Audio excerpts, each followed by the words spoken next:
يا كابتن. جت عليك؟ اه. انا بعطس كده. طب بص قدامك هتس الناحية التانية. جت عليك اصلا؟ ايوه يا نجم، جت عليا. معرفش يا جدعان، باظت عليك. طب بص قدامك.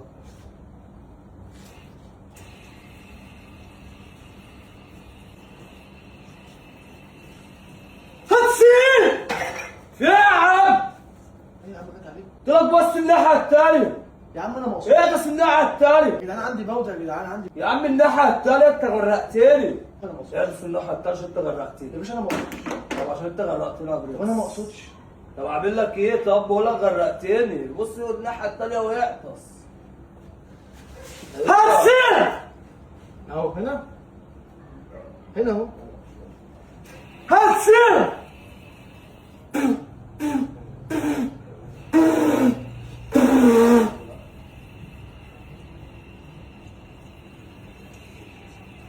ايه يا عم؟ قلت لك هتغاب عليك. بص الناحية التانية وهي عشان ما تغباش عليك يا برنس ونزعل من بعض. لا يا انت تقصد. انا ابقى رخم يعني ارخم. اه طب لا قلت وشك الناحية التانية وانت بتعمل عشان انت غرقتني. العبسه كده هتيجي انت كده. انت عفصتني.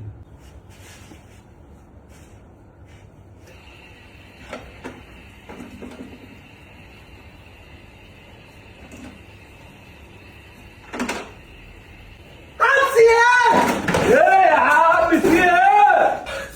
ايه يا عم هي من اولها كده ولا ايه؟ انت مريض؟ شغلانه النيابه دي.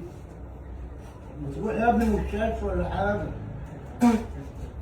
شغل السودا اللي وقعنا فيها دي. جت عليك اصلا؟ لا حول الله يا ربي. ودي وشك الناحيه التانيه طيب. هسيه! لا ده انت بقى قاصد. في ايه يا ابني؟ عندي جوده يا جدعان. يا عم برد ايه؟ ما تروح تتعالج روح الحميات. والله سكينين. اوه الصدر بان عليه عايز يتحجز. في ايه يا ابني؟ ودي وشك هناك يا عم. البيت اللي جابوكوا.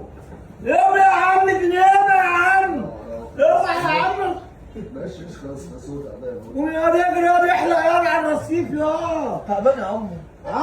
عمو هناك. بلا عمو بلا خالته. تعبان يا عمو. يلا امشي من هنا. تعبان والله. فتك القرف. تعبان. يا راجل روح.